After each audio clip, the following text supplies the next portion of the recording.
and welcome to the Rangers Travel podcast. My name's Jamie, and we've just witnessed the mighty Glasgow Rangers gather another 3 points on our quest to defend our league title. We're the champions, and tonight I'm joined by John. John, how are you, sir? I'm here. Yes. I'm here to give reaction to whatever We just that saw was that took place on grass, whatever that was. I have no idea. whatever that was. Also, Brian, are you good? Are we ready to go? Yeah, we'll try and be as positive as we can. We will be real, Mark, won't we? Oh, we'll definitely be real. Yep, 100%. We are the Rangers Rabble. And I just want to say good evening to everybody in the chat there. We were a couple of minutes late there, to be honest, because we were having a little chat off air about it. But we did win 1-0. It's 3 points. We stay 3 points behind the other lot, so chase is on. We're in a real title race here. John, there's 9-10 games to go. Initial reactions, because you never spoke there. It's bizarre because you take 10 more of them, you win the title. But I am way flatter today than I was on Sunday, because Sunday at least felt there was a clear style of play. We were creating loads of chances. The attack intent was there. Today, by all means, the first 3 minutes were excellent. Jesus Christ, the 90 after that that was borderline shocking. Like, I can't think of anyone that stood out. Morelos had a couple of little link-ups. Good for the goal, like I said. Opening 3 minutes, we looked very positive. Looked like it was always forward. Goldson's pass into Morelos' class. Morelos' wee dink over to Kamara's there. Good finish. But that was it. We just seemed completely flat. Me and my mates were watching it. We were talking about that the pitch looked really, really bad. There was a lot of bobbling, but there's only so much you can do or so much you can say when that's happening.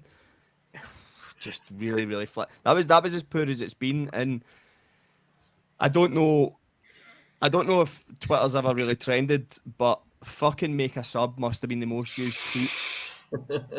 Jesus Christ, man, that was. I gave Gerrard a hard time, but that is the worst I've ever watched a game. Crying out for some energy, some fresh. Morelos couldn't even shut down their defender at the end there because he had nothing left in him.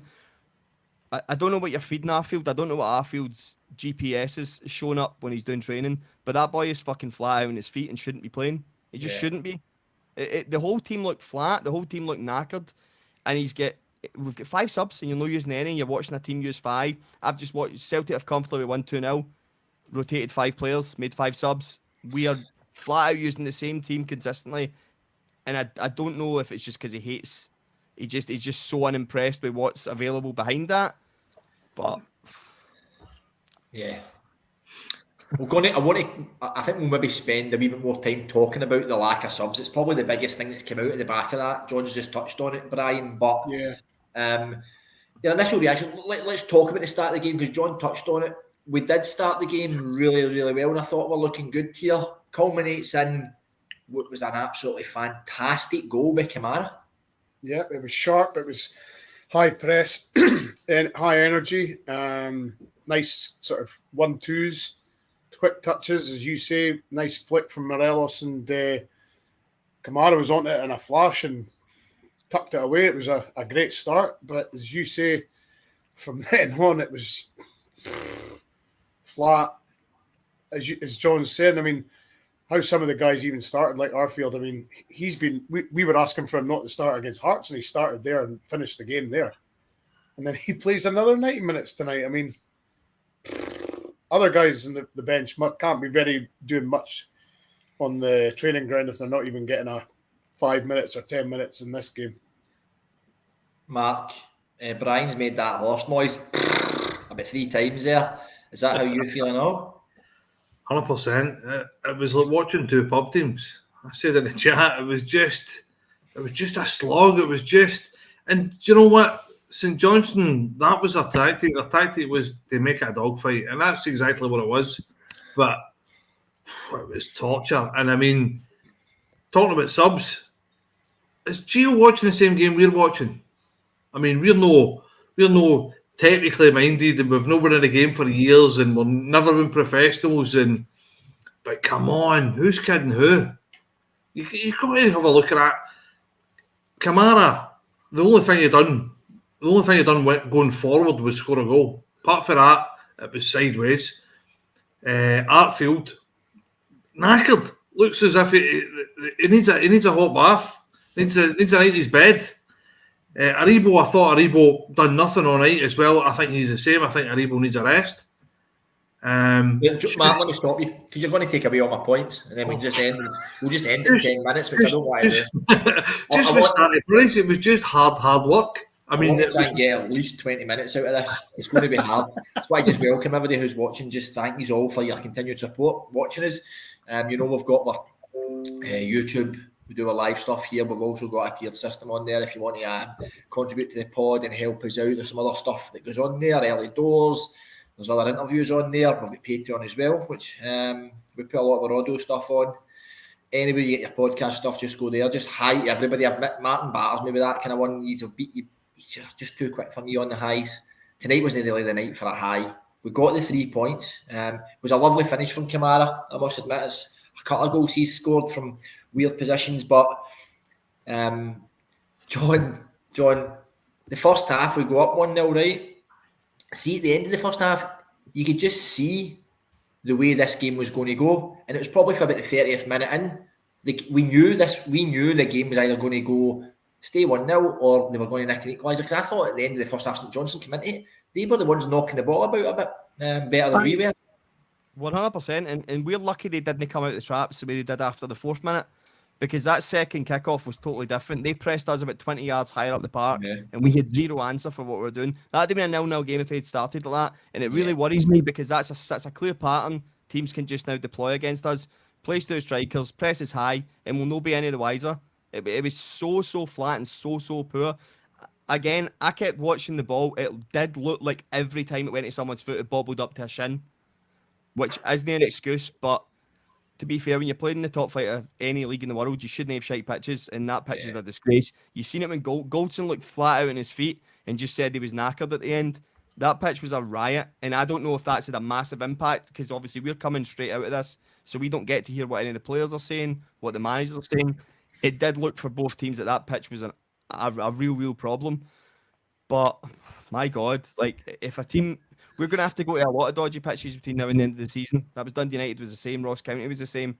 And we wouldn't have been any better off. That was a worse performance in Ross County or Dundee United, and we've got away with a win. But annoyingly, that's how football goes. But I'm way more concerned after seeing that than I was 4 days ago. I wouldn't have put it past us to go on a run of winning every game to now and the end of the season. After Sunday, just because the amount of chances we were creating. I think it was something staggering. Like, over those previous 3 draws, it was like 86 shots, something silly against 14, and we drew the 3 games. But at least you can see there was somebody, you're almost thinking that we're waiting to really deliver a scudding to somebody, and a team that's rock bottom, but seeming completely incapable of getting points. I felt today was the day where we were going to score 3, 4, 5, and it was all going to come together in one perfect time. And 3 minutes in, you're a goal up. You're like, this looks quite positive. And then it really did. St Johnstone just really pressed us a bit higher, and we couldn't do anything. Halberg and Butterfield just closed off any space, didn't let any passes go direct into Morelos after that. Just played well. The back 3 didn't really get challenged. Kent didn't see any of the ball in good position, unfortunately. I can only really count a half chance just before half time, but a really poor performance. But the biggest thing for me, and I think we need to discuss, is these subs. We need to at some point go on. That's like I'm all for what Mark was saying. I've spoken about this a couple of times. I do my licenses, and a big part of that when you're listening to the physios on your course is delivering to you, and the sports scientists, as they talk about players needing certain minutes due to the calendar they have coming up. So if you have such a congested fixture list, sometimes certain players need to keep playing. They need to keep playing the 90 minutes. But anyone watching that game there, I've just, whilst we were talking, I was taking notes down. I've just looked. So we've had Kent, Morelos, Aribo, Lundstrom, Bassey and Tavernier I've played every one of the last 5 games, which has been in the last 12 days. Yeah. 5 games, 12 days, full 90 minutes. In that time, Celtic have rotated Rogic, Jota, Abada, Maida, O'Reilly, McGregor, Hatate, Giacomakis, and James Forrest in the same fucking positions. There'll be one team that'll be fresher going into the end of the season. It'll not be us. Yeah. You cannot have 5 subs available to you and not use them. It's just ridiculous. We looked so bad at the end of that match. There's nothing you could have done wrong. It looks like the thing I was saying, at Feyenoord he was successful, but the way he picked up points at Feyenoord was because it's maybe more difficult for Feyenoord. We're going to wait St Johnstone. We gave St Johnstone way too much credit. We had a low block on for most of that game. Whenever St Johnstone entered our half, it was brutal. That's the warning sign for me. If something doesn't get fixed on Saturday, because Jim Goodwin can come and organise a team. Yeah.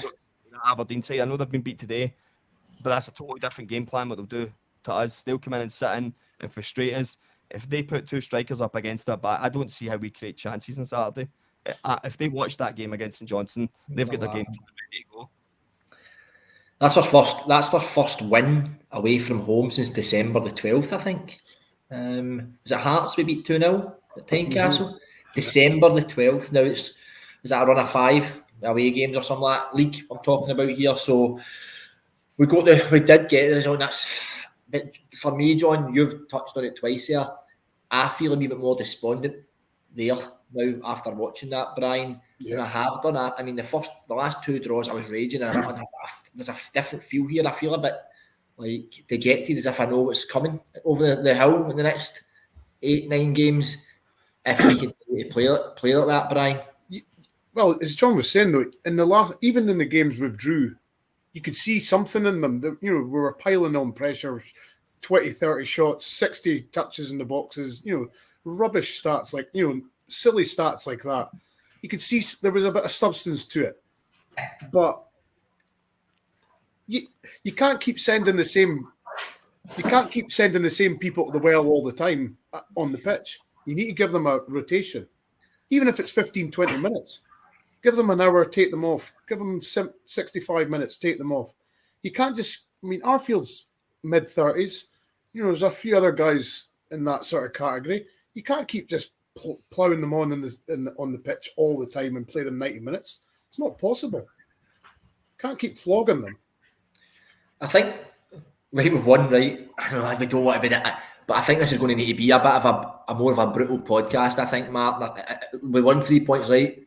Chris Stewart's saying there, we dug it out, we got the 3 points, right? There's something that I've been wanting to pull out, and Nicholas has just said it, right?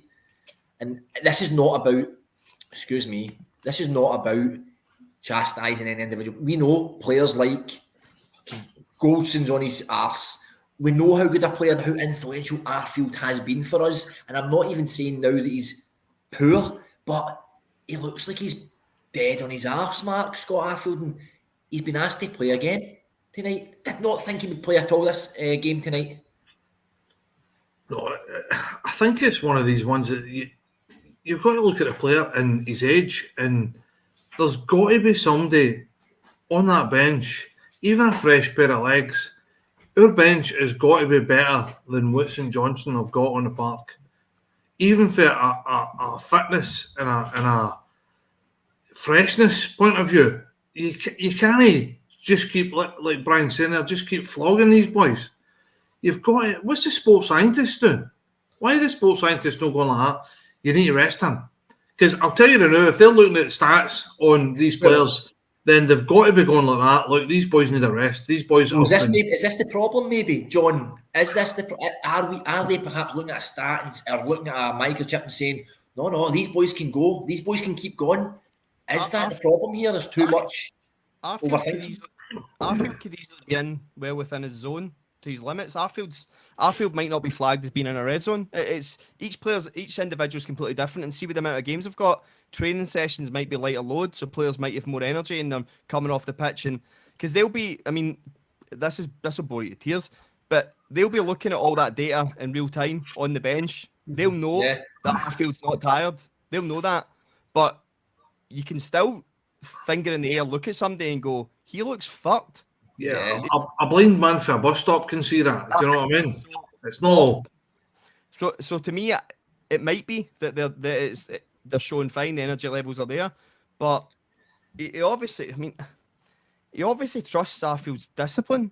He obviously trusts Lundstrom's risk. It must just be that, because like my only thing was at the end there, and I know it's not exactly the most scientific or genius idea. Morelos couldn't shut down their centre half twice with a ball over the top. Sakala's on the bench. Give him 5 minutes. Get him running. Pressing. Because they had time, that centre half, to Gordon, to take a touch on the halfway line and go to hit it back into our box, because Morelos couldn't get near him.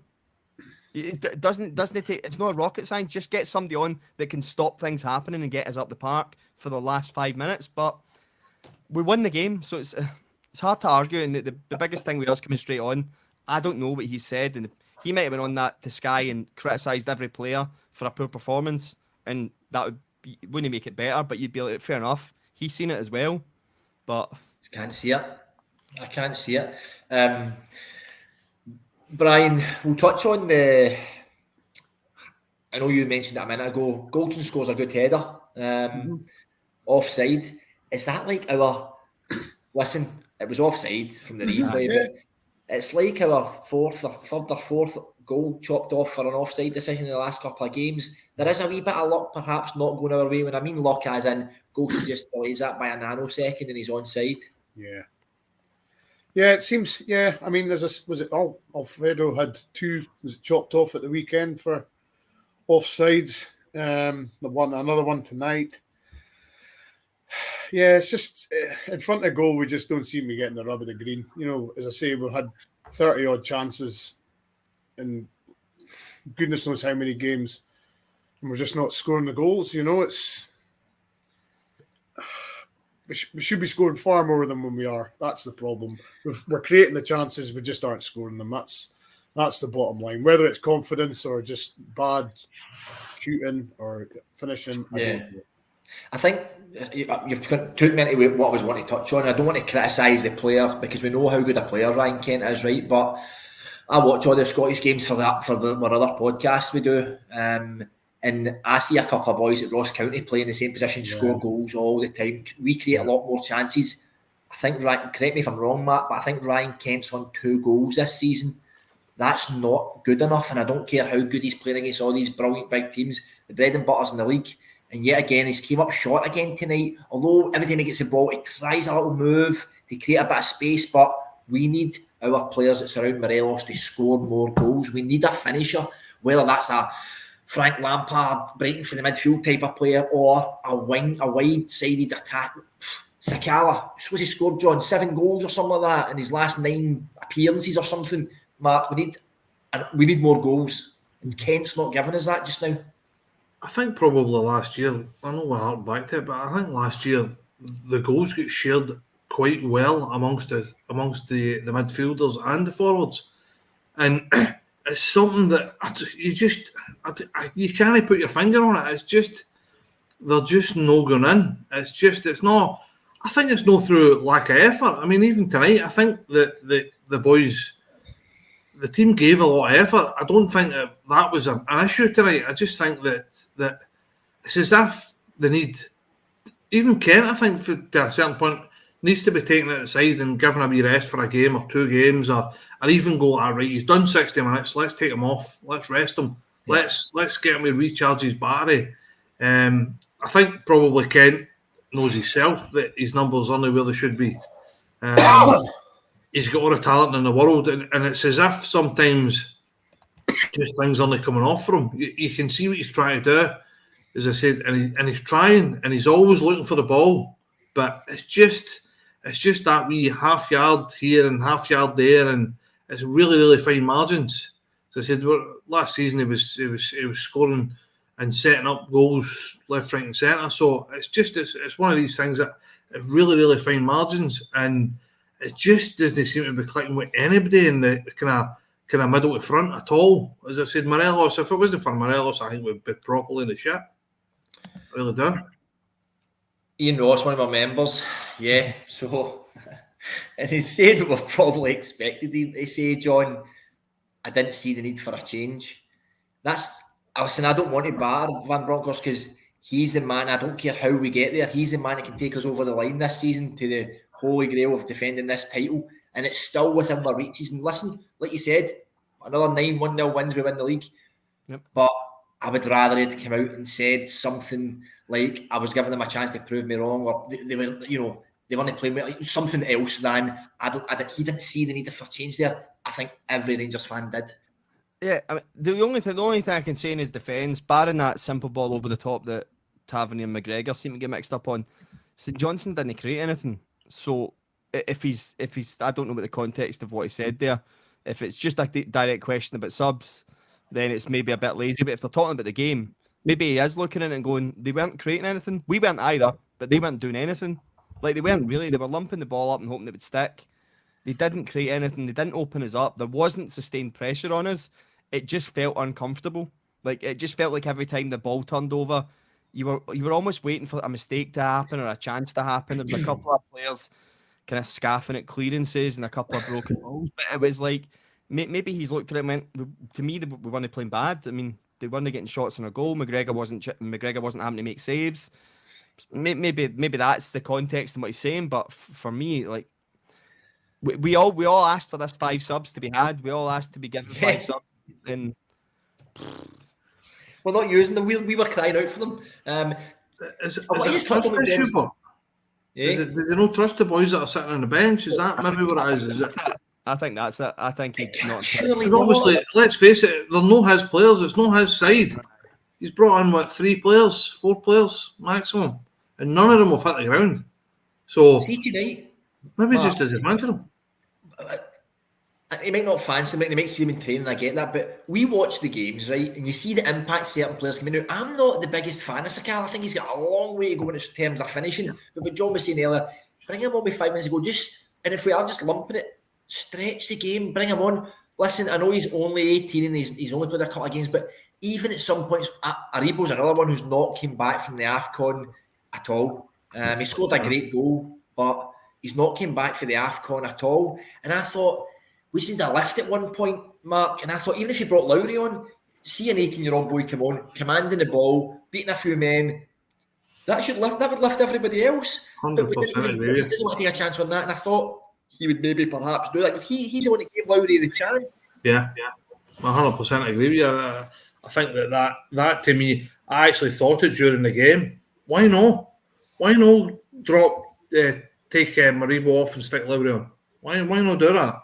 It's a strange one, and probably we're never going to get about it, but it's strange. It's just, as I said, it's obviously we know, but the players are there to be used, and you can't tell me that there's not enough quality to come on in the last 20 minutes and maybe not do a job, but be able to chase down and harry and be just a set of fresh legs to be able to run in the middle of the park. I mean, that's really all we were needing tonight. As John said, they never really troubled us. But come closer to getting to that 80 minutes mark and stuff, we just looked dead on our feet. And they started bringing on all sorts of bodies and pace. And I mean, that big fella Bear that come on, what size of him? He was massive. Yeah. So I'm just baffled by it. It's one of those, we're just going to be frustrated with it. I mean, unless you're inside his head, I don't really know where we go with it. I've seen a lot of comments. People are saying we look nervous at points as well. John just touched on, and this is something I was saying to my mates as well, like, why are we always, it's not just this game, so I'm not blaming the part, but Brian, it's a constant, like, sclaffing, slicing of the ball. Anytime we try and defend something, Goldson are Taven pretty bad for it. They hit it with their wrong feet. They hit it with their standing foot. And constantly, there's a nervousness. And Nicola Stubborn saying there, is there a nervousness around our whole defence? If we were goalkeeper and we're back, or we're 2 centre halves, we're back 4. There seems to be just a real bit of nervousness energy around that whole defence. Yeah, it's been evident for goodness knows how many games now. And I think it all stems from McGregor not commanding his box and staying on his line. They're absolutely terrified of making a mistake because they realise McGregor's not going to come in and bail them out basically. So I mean, they're booting it anywhere that's possible because that's all they think they can do. They don't seem to want to play the ball out. They don't want to deal with it any other way other than just boot it anywhere. I don't want. There's a lot of comments. I don't really want to go down that route because we've still got a long way to go. But John, how do you feel about the manager? Are you still on board the Geo train? Oh yeah. I still think. I think a big miss. I mean, I think watching that second half on Sunday and watching that game tonight, and what we probably seen from securing the title in March onwards, this team without Ryan Jack is rotten. Rotten's a hyperbolic statement, but it is just not the same team. Ryan Jack comes into that team and we knock out Dortmund. There's no coincidence. Ryan Jack is the heartbeat of that whole team and drives everyone else with comfort. You feel like Tavernier and Bassey are more comfortable going forward knowing that Jack's here because there's somebody who's got a bit of intelligence to cover space. You feel like Golson, Balogun or Bassey, whoever the centre-halves are comfortable playing through because, again, they know they've got the security blanket of somebody like Jack who's so comfortable all the time. He is just, he's the main man. Jack, whatever's happening in this right side, since Hadji got injured, it's kind of went tits up. Whatever's happening on this right side, you take the Dortmund results out of the way with Arfield in there. We've not found a replacement to the job that Hadji was doing in that role. Because until Hadji got injured, I think it was Rosie. We'd only dropped. He was getting slated as well, wasn't he? I know. He wasn't delivering the numbers. But he was doing everything else for the team. Yeah. There does seem to be that. We kind of struggled. I don't know if he wants a Rebo in there, and that's why he brought Ramsey in to try and fill a Rebo in centre mid. But that's maybe no working out. I think just on your point there as well, with Jack and Hadji, the one word that springs to mind is composure. The two of them have got composure on the ball, and they bring that kind of calmness and assuredness that we've been lacking. Like you said, we're scrapping and slicing things, and as soon as Ryan Jack comes into that side, it just everybody looks more composed. Yeah. Everybody knows exactly what job they're doing. Because I think that if they're not doing their job, Ryan Jack's telling them that's what you're doing. So he's massive. I think he's massive. But as I said as well, Hadji's very composed on it. Sometimes probably too composed on the ball. Yeah, and he gets caught. But as I said, with Jack, 100% agree with you. I think the composure that he brings to the side is, I said, you can't put a price on that for me. Well, I think the first game he came back, you could see the difference what Jack made to the side. Yep. It was night and day. I thought he didn't play bad tonight, I don't think, but I think Lundstrom also looks a different prospect, a different player when Jack's playing alongside him. But I think, like you're saying, Jack just does that with everybody. John, is Europe becoming a bit of a distraction for us? No, I think it'll be the thing that keeps us going, man. I think we get up through another round. I think it's the motivation that keeps us going. I really do. I think it's the way he gets minutes in other people's legs as well.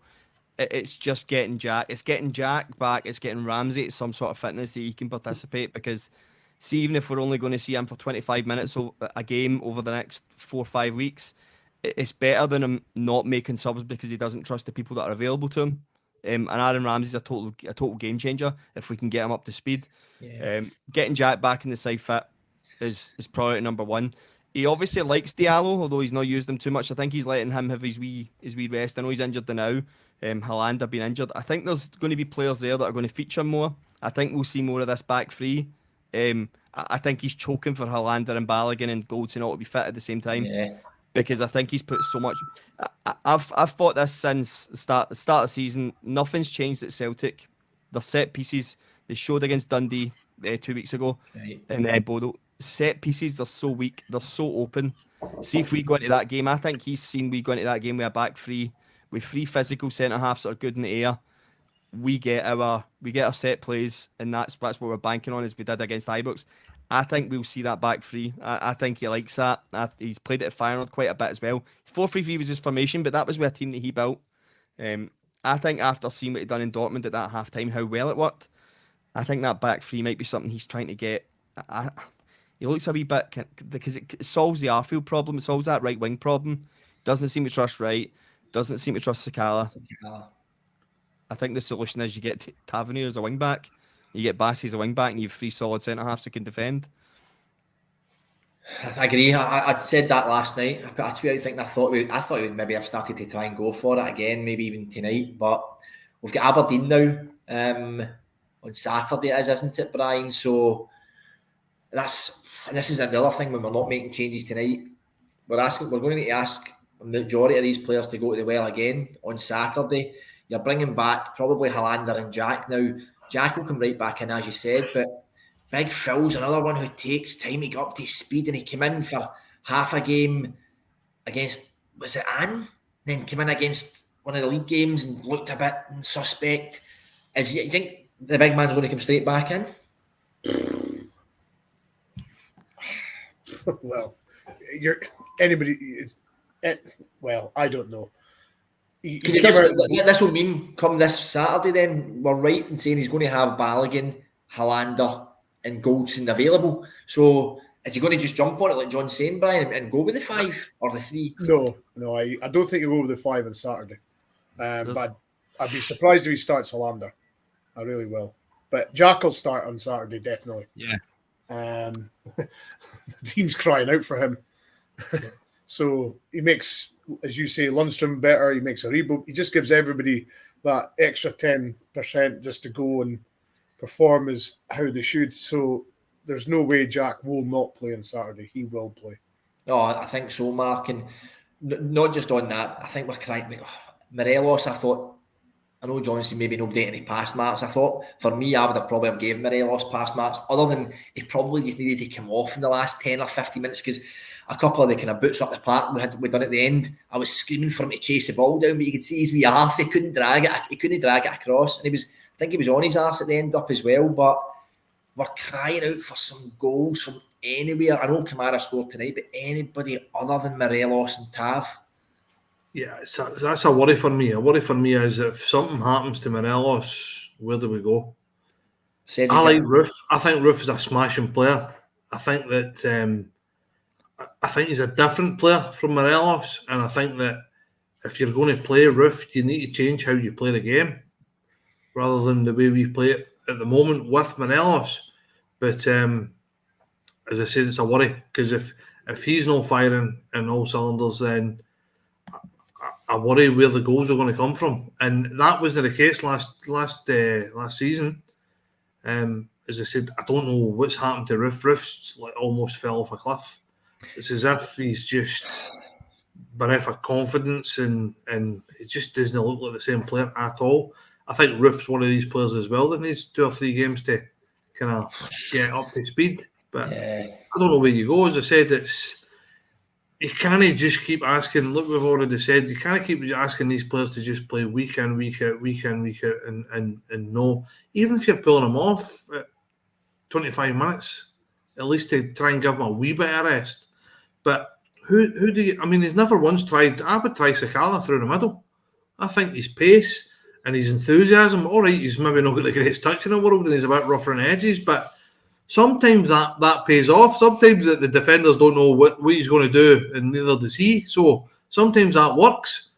But I think you're going to need to try these things. And because, as I said, if something happens to Morelos, I think we're in the shit, big time. Matt, let me take that to John. What's your thoughts on Kemar Roof? Because he's somebody that probably last season we thought, but he does take up, he gets injured fairly quite often, takes so long to get up to speed. And he's sitting on the bench the other night. He's supposed to be one of our bigger players, if you know what I mean. Not even getting on. Where do we go with Kemar Roof this season, next season?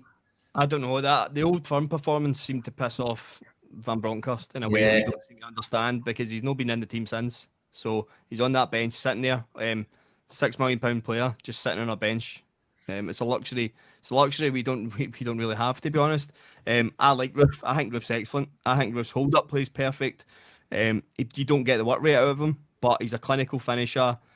His goals per game ratio, goals per minute ratio for us is unbelievable. So for me, he would be getting game time. He would be playing on that right side. Gerrard had it sorted. He is the guy to play on that right side. He'll play on that right side. All you need is a midfielder that's going to cover his side of the pitch. because you're not going to get a Ryan Kent busting a gut to get back in and help out. You're not going to get Scott Arfield running on the right side to come back and help out. But you put in a midfielder to cover that. You put in John Lundstrom on the right side of a sitting midfielder to cover his area so that him and Tavernier can do what they've done. I don't know, but I do think he was really poor in the Old Firm. He probably shouldn't have played the Old Firm. He probably wasn't ready to play it. But whatever happened, it seemed to be that was the problem because we've no seen him since.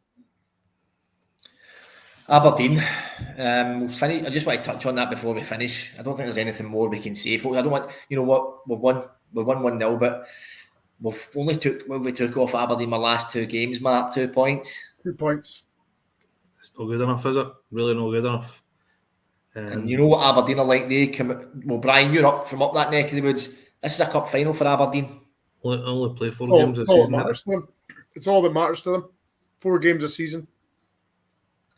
You guarantee the game after they drew with us at Pittodrie, they got beat, and you can mark that down in the calendar every time. If they get a result against us, the very next fixture they'll get beat, and that's just a fact. It's the only game that matters to them. The fans, everybody. It's all that matters to them. It's frustrating, but I'm afraid that's the way it is. And we've just got to go out there at the weekend and just show them what we're all about. What are we all about, Brian? Well, we've got to just get some goals. Play some, go back to how we were playing, the Hearts game and the Hibs game a few games ago. I mean, we absolutely destroyed Hearts 5-0. We played some good stuff there. We've just got to believe in ourselves a wee bit more, probably. Is belief, Mark? Is it belief in it? I've seen a lot of people commenting there about a work rate. Is it work rate when people are blown out their arse, basically? Sometimes as well. I mean, I think sometimes we've tried to score the perfect goal. I think that when he pulled the trigger a wee bit earlier, I mean, Roy Mackay's the perfect man to be in there to tell strikers and midfielders how to take a ball early. I mean, something to tell you as a schoolboy, take it early. If you take it early, you're done with a shout of scoring. But it seems as if we're trying to tappy and play 1-2s, run about the box and try and score a perfect goal, which isn't working. I mean, we've said it for long enough. Who's shooting for outside the box? There's not a player in that park that's having a decent shot for outside the box. Who's got that in their locker? Really? Ryan Kent's shooting's abysmal. None of them have got that in their locker. John, just let me touch on this before we finish. Aberdeen are on a slump, right? They're coming to our playground.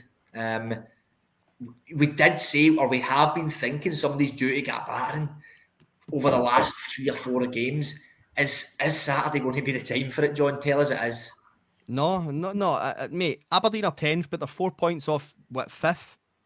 The league's really misleading. The league's really tight. Aberdeen are on 32 and Livingston on 37. There's 5 points between 8 positions in that league, so that 10th has been swung by 1 game. Aberdeen are conceding roughly a goal a game. This isn't going to be and we've all seen Jim Goodwin sides come to Ibrox. We know what they're like. We know what they're about. It'll be a really low block. It'll be 10 men behind the ball in our half. They'll really frustrate us. I can't even say we fly into a 2-goal lead and that we plain sailing, because that's what I thought against Motherwell. I'm sitting at half-time against Motherwell going, this could be the chance to get the goal difference back. Yeah. Get a few goals on side. Yeah. Aberdeen won't concede it. We need to do what Hearts done. We need to just get a lead and just keep them under pressure. Don't let them back in the game. But I honestly, I hope I'm wrong, but I can't see this being a scudding. I think we're in for a frustrating game. I think we'll win against Aberdeen. They look like they're missing a lot of players tonight. If I'm thinking about Kent, if I'm thinking Kent's up against Ojo because Ramsey's out injured, they're Ramsey, not our Ramsey. Yeah. You should be motivated by. Ojo's not a terrible player, but he's not a right back. He's a centre mid. That's a guy to get going at. That's a guy to go at. Just we do need to be right off for the start. We can't do that. He seems to want to see what teams will do to react against him. That seems to be a pattern I'm seeing. We either go a goal or 2 up. He still wants to see what teams are going to do. He's resistant to make a sub before someone else because he wants to see what they're going to change so he can combat it. I honestly think being at Feyenoord and having to compete against Ajax and PSV, he's had to grind out every single win and every single point to win that league.